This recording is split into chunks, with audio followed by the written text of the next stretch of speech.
ভাবিছিলো জীৱনটো হেঁপাহেৰে উদযাপন কৰিম পিতাৰ গাঁঠি ধনেৰে গঢ়া বেতামী ঘৰটো নতুনকৈ সজাই তুলিম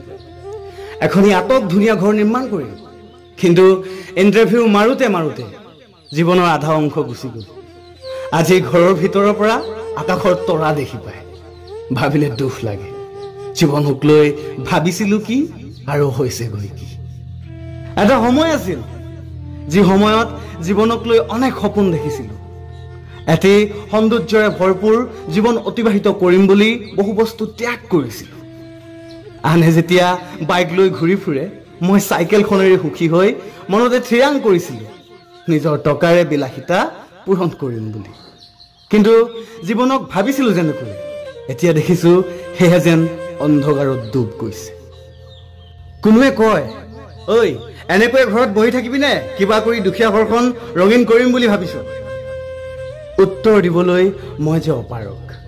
মইহে জানো জীৱনটোৰ বাবে কিমান সংগ্ৰাম কৰিছো এটা চাকৰি এটা কৰ্ম সংস্থাপনৰ আশাত নিজকে কিমান বিলীন কৰি দিছো কিন্তু সফল হৈও কিছুমান অভাৱত আজি মই অবশ হৈ পৰিছো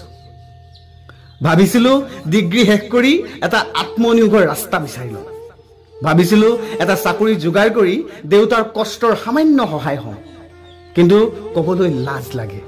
সেই টেবুলৰ তলেৰে হেণ্ডশেক দিয়া খেলখনত যোগদান কৰিবলৈ যে সামৰ্থ্য মোৰ নাই আৰু সেই কথা ক'লেও কোনো বুজি নাপায় জীৱনে শিকাইছে বাৰু কৈ পদুম যে বালিত নুফুলে জীৱন যে আঘাত নচলে আঘাত জীৱন চলাবলৈ হাতত অৰ্থ লাগিব সপোন বাস্তৱ কৰিবলৈ মনত অদম্য সাহস লাগিব আৰু জীৱনক সজাই তুলিবলৈ আজিৰ পৃথিৱীত কেৱল ডিগ্ৰীয়ে নহয় দালাল নেতাবোৰৰ লগত মিলা মিছা থাকিব লাগিব এয়াই আমাৰ জীৱন ভাবিছিলো কি হ'লগৈ কি আনৰ চকুত এটা মস্ত বিকাৰ